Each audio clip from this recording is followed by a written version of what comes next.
Happy Monday, Tom. It's the United Pubcast. We're drinking, the beers are flowing because Manchester United have kicked off the week right. An emphatic 1-0 victory away to Wolves, and bloody hell, mate, they made tough work of it. How you feeling?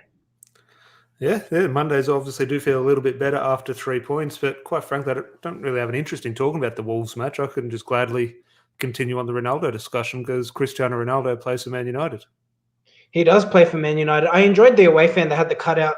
Seems Ronaldo was in the away end, so that was really good to see. And welcome to all. Look at all those comments flowing in. Everyone's very happy from that result. And if you are here and you're happy Ronaldo's coming and you're happy we got the 3 points, like the video. Make sure you say subscribed. Tom, always a pleasure. And let's rip into some of these comments before we review the match. George, good evening, guys. A reality check is easier to handle when we get a scrappy win. Isn't it always, George? We got Ryan Butler in the comments. Tough old Molyneux slog, but we got there in the end. Indeed, we did. Evening to Josh. As 1 a.m. goes, there's been worse. Absolutely. Makes it easy after a win. We've got George. Least we can say it's probably going to be the worst we play this season. Oh, George, I don't know, mate. Fingers crossed, but I wouldn't be holding my breath on that one. Adrian in the comments. Welcome, Adrian. Evening, lads. Still on cloud nine from the Ronaldo announcement. Is it just me? Do you guys feel like you're living out your childhoods again? It doesn't feel real, does it? Does it, Tom? It's a weird one because you see him in the shirt. Well, it's a weird one because it's the way Man United do these deals, and you can understand it in terms of there's an announcement, but technically he needs the medical. He's not actually registered as a United player, so we're going to have this second announcement. Then we're going to have to wait for the international break, and then hopefully he doesn't get injured. Then the wait for the Newcastle match. Then who knows? Maybe the inevitability of Solskjaer maybe putting him on the bench against Newcastle. So yeah, it might be a little bit more excitement and a little bit more sort of waiting, I think. Absolutely. The football tragics. I think Larry should shave his head anyway. I think you should get out of the comments. We've got Andy Palmer boiling piss again. That's how you know Manchester United's doing well. When people are angry, you know the club is doing well. And we've got Mike. Finally, evening, fellas. Our midfield is still a problem. Mike, I don't disagree with you, but we will review it all. Tom, let me start with you, and I want to start with reviewing the game. Obviously, United do win 1-0. Can we just talk about the opening exchanges? We have a set piece. It's a counter-attack. You're shitting it. Fred gets there. Reliable old Fred, he gets there. He makes a touch that exceeds the 5-kilometre radius that New South Wales LGAs of concerns are currently under. And Aaron Wan-Bissaka saves Fred's bacon because let me tell you, I was ready to kill Fred after that. Take me through it. What the hell happened there? Look, I'm in agreement with everyone in regarding Fred's touch, and I'll join in the banter because it was an unbelievable touch. It wasn't just a bad one. It came off, as you say, the 5-kilometre radius sort of thing. It actually literally bounced off him 3 or 4 metres into the path of the Wolves player. My one defence of Fred, I wouldn't say praising that he was in the right position to intercept the pass. However, he was off balance when he's trying to make the touch. Now, that doesn't excuse it. It was still horrible. And it sort of set the tone for his performance because then he was trying to sort of chase back, but he was off balance, so he was overstriding and he was slow and they were breezing past him. And look, Adama Traore goes past a lot of players, but after that touch, it just set the tone for Fred and he could not get into the game. And again, we'll get into sort of team selection and Solskjaer's sort of tactics and everything. I think, look, how long till the transfer window closes? I think there's hours sort of now, a day or something. You wouldn't be shocked if Donny van der Beek has just seen that performance from Fred and he knocks on the door at Carrington tomorrow morning or the morning now in England saying, look, I like Man United. I want to be here, but Ollie, just sell me. I'm not going to play here. Fred's going to keep playing after that. There's no future for me at United. I'd normally agree with you, but given what Fred did in that game in terms of his work rate, I don't think Donny could have offered that. And given that he had Paul Pogba next to him, I think you needed a workhorse in there. I think, look, if McTominay was fit, I think it would have been McTominay Pogba, but Donny, for all his qualities, he wasn't going to give you the work rate defensively that Fred offers you. So I think, all in all, it's probably the right call, to be honest. Well, Solskjaer will look at the scoreline and show the 3 points in the bag and say it was the right decision. I don't think it was so much a personnel thing. Yes, I'd prefer to see different footballers than Fred in that position. But what I found with Fred and Pogba, a lot of people have that as maybe their preferred combination in midfield. I obviously don't. However, they're both not sort of free spirits. Obviously, Pogba goes roaming a little bit, but Fred does as well. And there's times where both got drawn out to the sideline. Pogba, how he naturally goes out to sort of play football, but Fred was getting drawn over, and Wolves were just playing not even a switch, just a 20-metre pass inside into the midfield. And suddenly we had no one in the midfield. So it was nothing to do with Pogba's work rate or Fred's work rate. It was just their style of play, being attracted to the ball and sort of lacking that sort of defensive instinct, I thought really hurt us in the middle. Yeah, absolutely. Tom, I'm going to bring you to the cold one. We know there's nothing better than a cold beer in the middle of summer, a Sydney summer, when we're hopefully allowed by the beach. Tell me, what was your cold one of this game? What did United do well? I was almost pleased. It was like the pre-season game against, I think it was against QPR. Was sort of under the pump, and I was sort of happy that they were dominating and United sort of played sort of poorly. I was the one person in the fan base who was happy with that, because United had to deal with sort of overcoming that sort of storm. And the way Wolves started the game, Wolves played well, and there was so much outrage at the half-time saying, "Oh, this is shocking. The players are shocking. We're going to lose. Sack Solskjaer. We need new players. Sell everyone." And I was thinking, hang on, Wolves just played really well. We want to buy half their team for £50 million. Adama Traore, a lot of people would have him in our team. Ruben Neves, every fan wants a 50 million. Jimenez is a player, very good. João Moutinho is a very good player. They're a good team. Wolves played well. It's like that discussion we always have, saying we always look at Man United, we forget there's an opposition. And I thought Wolves were brilliant in the first half. Okay, they did lack a little bit of a cutting edge, but United did well to sort of weather that storm. And you just have to look at, which we'll get into, Rafael Varane in a little bit, but the way he dealt with sort of the intensity of Wolves' attack, especially that first one where Adama Traore was sprinting at him in the first 2 seconds. You think, geez, welcome to English football, Varane. And the way we dealt with, okay, not playing well, because you're not going to play well throughout a season, especially even in periods in a game, okay, and today was a large period. But Wolves played well, and United to deal with that. On another day, we could have been 5 or 6-0 down. Wolves, arguably, they've lost all 3 games 1-0. They should have won all games. So they should be top of the table. So in a ground we usually struggle at, and a team we sort of struggle against, to come away with the win when Wolves have played well and we didn't play so well, I think is a positive. It's one of those ones, if we're talking, and look, let's not be talking title 21, but in March or April, if that happens, we're talking that's a title winning performance. And 3 points now in August is just as important as 3 points in April. 100% agree. And that's the thing. There are two sides in a game of football, and that's what we always need to remember. Wolves played well. Wolves played well. And I got to say, Josh has put a comment in here, which I 100% agree with. I think Neves hates Man United after yesterday. I can't disagree with you. Imagine after a game to have the effort to go on an Instagram and post the tackle. To be honest, I don't want Neves after that. Wanker. Seriously. Leave it on Instagram. It was not a foul. Sorry. Well, I'm sure you'll get into the goal, but on the foul, I talked about Fred's bad touch in the first half. The only reason we win that game is because Paul Pogba's horrible first touch. If Paul Pogba takes a good touch, that 50-50 doesn't eventuate, the ball doesn't break to Varane, we don't score.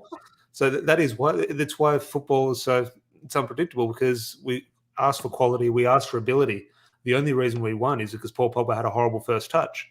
And on that foul, I'll put it in the Xhaka category, the red card against Man City on Saturday night. I think there's a very good situation. Pogba could have been sent off for that if it's an inch to the right-hand side, but it's one of those ones, it's a foul, but it's not a foul. It's just, look, if that was against United, I'd be screaming it should have gone to VAR and sort of overturned.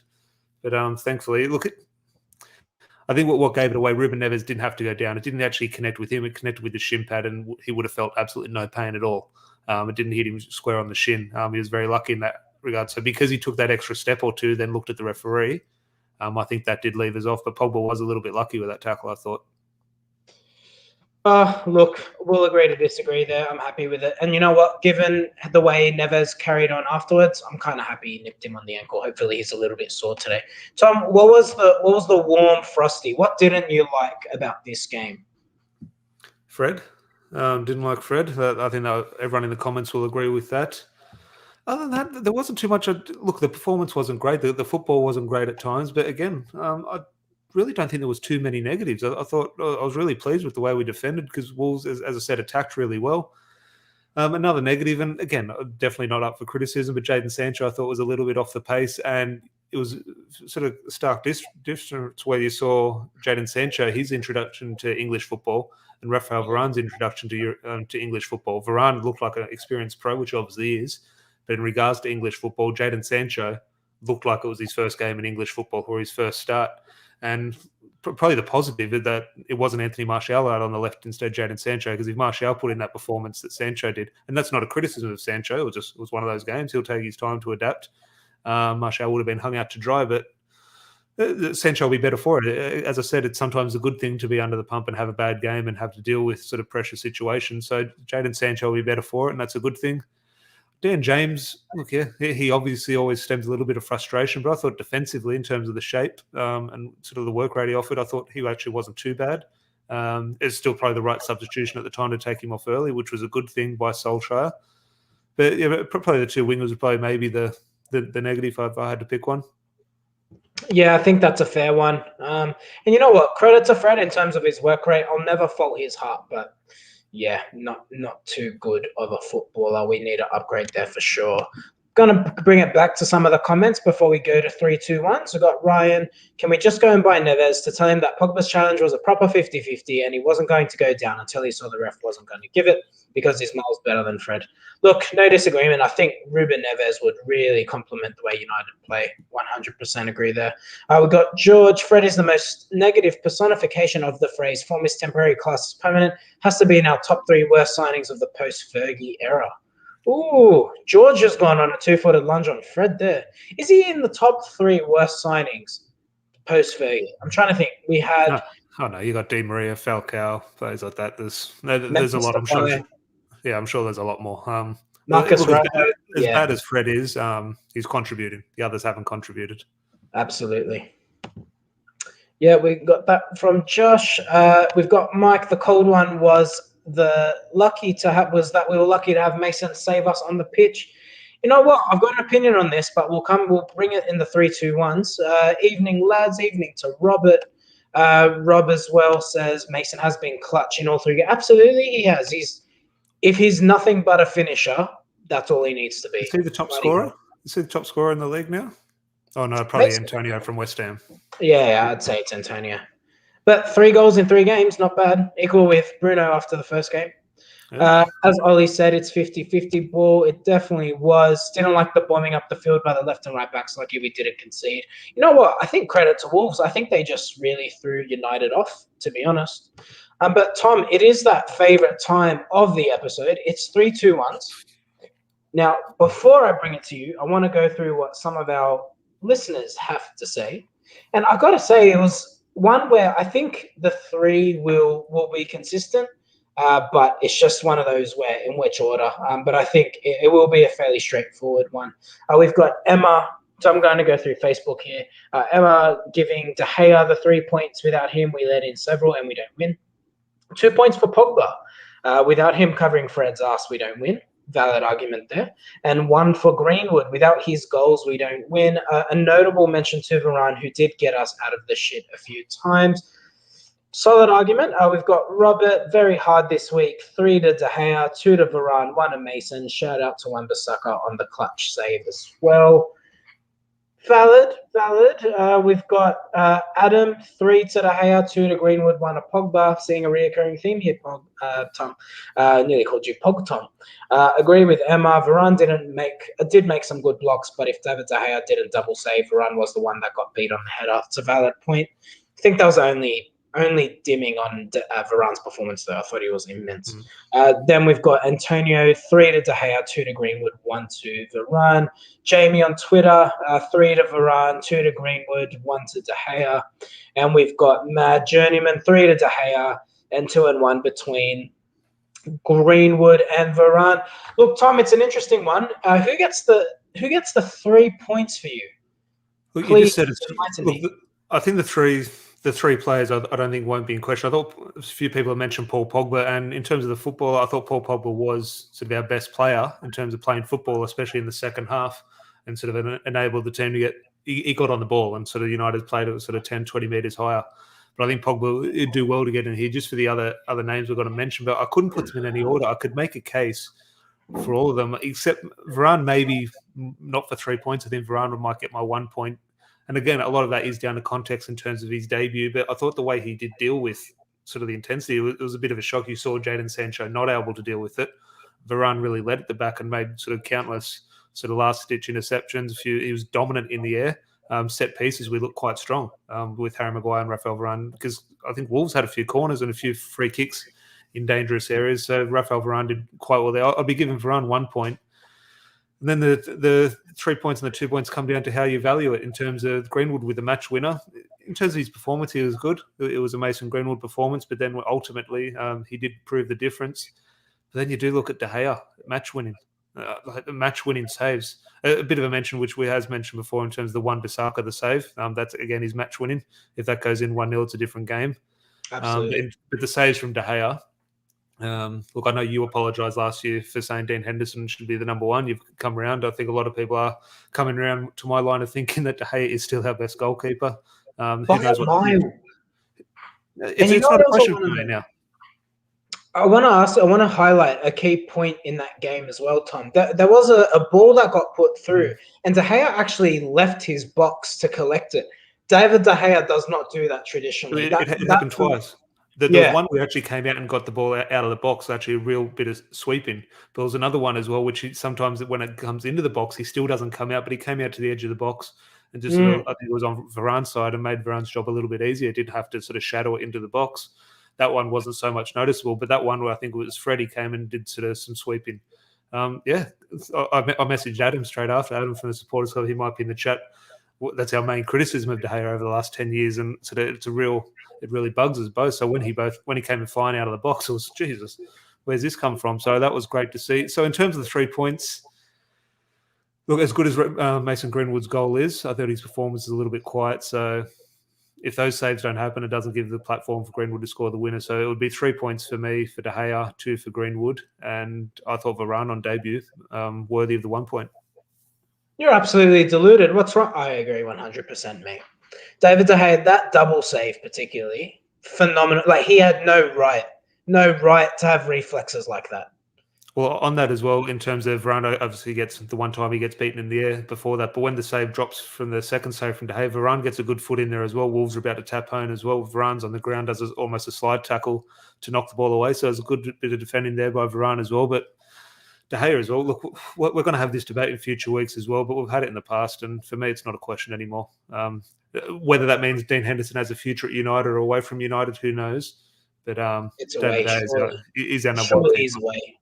De Gea, if he performs like that, Tom, consistently to the end of the season, he's back in the debate for me for the best goalkeeper in the world. Because the criticism of David De Gea hasn't been his shot stopping. He's always been elite at that. It's playing out from the back. It's being able to get off your line and command your area. What he did today was not Peter Schmeichel-like, but it was more dominant in his area. He was more assured of himself, knew where to come out, and that's the David De Gea you want to see. Really good to see the Spaniard back to his best.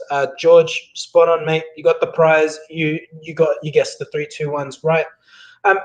Tom, can we actually discuss this a little bit? I want to talk about the concerns of a few players across the pitch, and I think it's a good opportunity to do that before we do wrap up. I want to bring it to Jadon Sancho. Ryan's touching it here. Sancho was wrongly quiet. I hope he's just settling into things. Just want to bring Mike's comment as well. As excited as I am to have Ronaldo back to play devil's advocate, haven't we already got an aging, world-class striker with an exciting young superstar striker in Greenwood? I will bring the conversation back to Greenwood in a moment. But Jadon Sancho, I think for the amount of flack that people gave Martial last week, I think Sancho's hardly pulling up any trees stronger than Martial is at the moment. Oh, yeah, no, that's not up for debate. It is a clear difference in how we treat players. Now, obviously, there's context in regards to Jadon Sancho. It's his first couple of games. He's just back in training. But we can make that case for Martial, who's been out for the best part of 6 months sort of thing. So it is how, look, I'm a hypocrite as well, the way I treat different players in terms of if Jesse Lingard put in the same performance as Juan Mata, I would say Juan Mata did the better performance. So it makes hypocrites of us all. But yeah, Jadon Sancho hasn't been great so far. But again, I know you're not criticising him for that. But he's something that now you do look at it and think, well, what does Dan James offer in terms of a major? Okay, we want to see Jadon Sancho play. But you could see a situation now where Ole Gunnar Solskjaer is sitting there saying, well, okay, well, Dan James is going to give me this, Sancho might not give me that. So Dan James is going to be starting more games. That front three will obviously change when Ronaldo sort of gets fully fit and he arrives, that'll change the dynamic of the front three. Marcus Rashford will obviously come back into the fold. Is Paul Pogba a left winger or is he a centre midfielder? Time will tell. But look, frustrating with Sancho, but nothing to sort of be concerned about. Yeah, I'd agree there. We've got Andy, body language plays against Martial, but Berbatov had shit body language, but Berbatov was a freaking baller.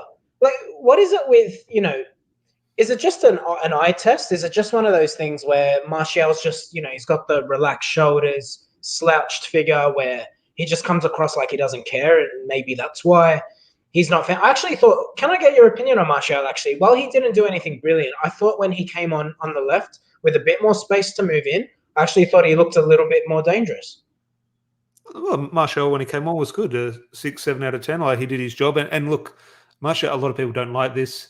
And obviously the dynamic has changed now when you've got Ronaldo in the team. But in terms of our attackers, okay, Cavani's a striker. He's a better striker. But in terms of our attackers, that front three, Martial's the best footballer in that front three.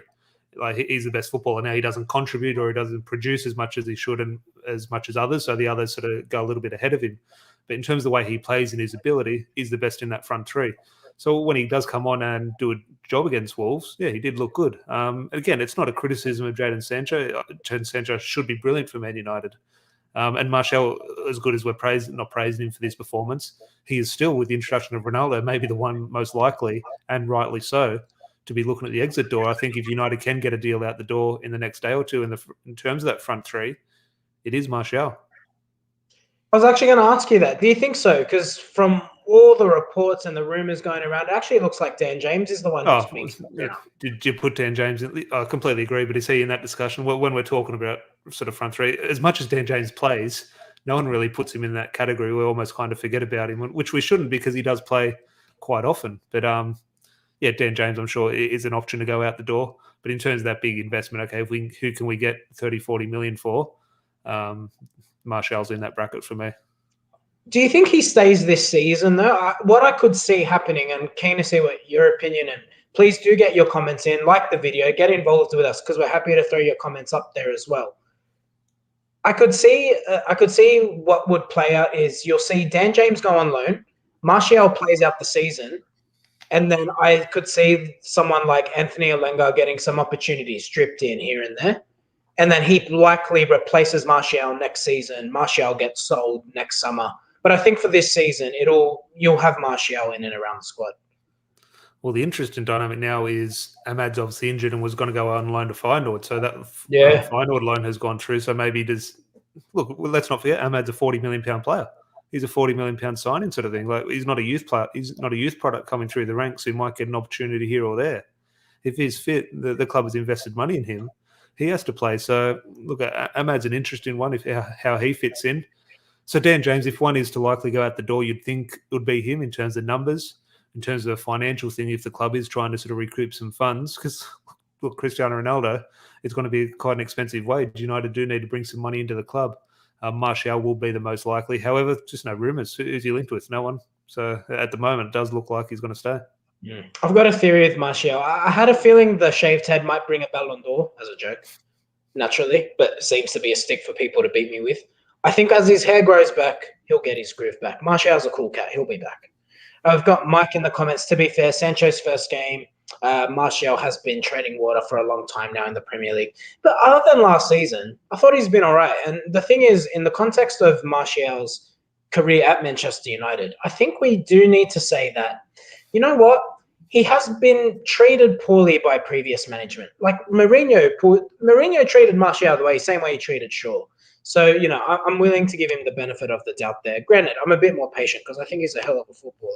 All right, Tom, this is the one that we do want to talk about. Greenwood must start. I know we've just signed Jadon. We have tried to sign Jadon Sancho, but even with Ronaldo coming in, all eyes turn to the 12th of September, the game against Newcastle. We expect Ronaldo to play in that one. I don't care what. You can put a heap of options up for all the attacking options we do have. For me, Mason's in that starting side. There's no argument now for what he's put up. Please agree with me or disagree with me and put up your arguments, but he's a must start in this 11. Yeah, no, on performance, but also in numbers. Because at the end of the day, it doesn't matter how you perform. If you're in that front three, it will come down to numbers. Just look at Martial. He didn't score the goals last year, so he's been rightfully sort of criticised. But Mason Greenwood in front of goal. Look at the table at the moment. We're not in the situation in the table. What are we, second or third? I know it's early in the season, but we don't win that game without his goal against Leeds, or you don't know how that game pans out. Such an important goal against Leeds, the equaliser against Southampton, and the winner against Wolves. We're down in Arsenal territory without Mason Greenwood this season. Again, it's early on. You can't really look at the table, but that's the fact. So he deserves to be in the team. And in terms of, look, we're not getting ahead of ourselves, but you do look at these sort of generational talents in Haaland and Mbappe. I'm telling you, with Cavani and especially now with Cristiano Ronaldo now in and around the training ground, that is why I was not hesitant with the signing of Jadon Sancho, but I was thinking Greenwood could be our Sancho. Greenwood's that £100 million player in a year's time. So Mason Greenwood, I think, yeah, not first name on the team sheet. There are, I think, probably more important players. But, yeah, I'd love to see it'll be interesting how they line up Cavani and Ronaldo. Do we find a two-striker system, or are they just going to share the role? Ronaldo plays 1 week, Cavani's off the bench. Cavani starts, Ronaldo's off the bench. But I think whatever the combination, it has to involve Mason Greenwood at the moment because he wins games for us. And someone who wins games has to be in the team. It's like the case with Bruno Fernandes. Yesterday, did Bruno even play? That's not a criticism of him. He just went unnoticed, but he's in the team because he will win you the game. Absolutely. Football's about moments, and Mason is full of them at the moment. We've got a few comments here. We've got Mike, agreed, Mason must start. Rob, Mason off the right. Ryan, Sancho, Ronaldo, Greenwood up top. I agree with Ronaldo and Greenwood. I think they walk into the side. The left-hand side, that's the one where I'm a little bit unsure, but we will see. And then, George, if Greenwood starts without a DM, Pogba can't play in the middle. He's better on the left. I agree regarding Pogba, but I think for United to really achieve their potential, look, the Pogba on the wing thing, I'm not a fan. Like, you get the best out of Pogba that way, but I think you need to find – you get a defensive midfielder and allow Pogba to play that further forward role. Or, I don't know, he just might have to rotate in and out. With Sancho on the left, in terms of – and again, the name similarity maybe it's tricking my head a little bit and it's a little bit lazy, but I very much sort of put on the left-hand side Sancho in the same category as Alexis Sanchez in regards to the way they're going to play with the Ronaldo in the box, that player, the right footer on the left, who sort of drift into the box, and they just sort of naturally their body shape looks to clip that ball into the box. So Sancho so many times yesterday against Wolves was getting the ball into that area and, okay, not quite fine. It was Mason Greenwood in the middle in the first half. Thinking, well, they've got 3 central defenders. They're not going to be crossing a ball into there. I'll look to play somewhere else. Now, if Sancho gets into that position and Cristiano Ronaldo is in the box, Sancho's going to cross the ball. Even if he doesn't want to, Ronaldo's going to demand that ball comes into the box. So I wouldn't mind seeing, and of course he's a £70 million player. I want to see Jadon Sancho play, but I think, and he has to play to get himself in a bit of form, so he definitely will. But I don't mind seeing Sancho on the left, especially with Ronaldo in the box, because it's going to change the way we play, whether it's a positive or a negative. When we get that ball in that wide area, it's going to have to be delivered because Ronaldo won't be happy if the ball doesn't get crossed. How quick is Greenwood, by the way? Like, before this season, maybe just he didn't get the opportunity to get going, but he's quick. He is very fast. I don't think it's a split. Well, yes, he's quick. I don't think it's so much. I think it's the size. I think it's the physicality. He's just able to get going a little bit more. I think he's always been quick, but he's able to use his body to get in front of defenders now. Yeah, you could be right. And I think that might be a good place to leave the podcast. Look, the Newcastle game, obviously we're going to international break. Tom, international breaks here. What are we going to do for the next week? Well, I'll be watching Portugal with the fingers crossed, hoping Ronaldo doesn't get injured. That's what I'll be doing. I should be watching a game this time. When is that game? Yeah, you'd assume it's the weekend. Rob's our international guru. He'll be able to let us know. I know they're playing Ireland, so it'll be interesting. It'll be interesting to see with Ronaldo's situation how the announcement goes. Are they going to officially announce it before the transfer window deadline? Are they able to do it after? There was a rumor that people shopping in the mega store were saying that they're not going to print Ronaldo shirts until Tuesday. So will there be an announcement in regards to his number? As I said, as exciting as this Monday has been with 3 points, I almost put that to the side again. I just can't believe Ronaldo plays for United or will play for United. Yeah, Viva Ronaldo indeed. By the way, I went back and watched my drunken appearance on Saturday. You were right. I did get one of the words wrong in the Ronaldo song, didn't I? So that's what happens. That's what happens when you drink alcohol. Just don't pay attention. Did you doubt that I was wrong?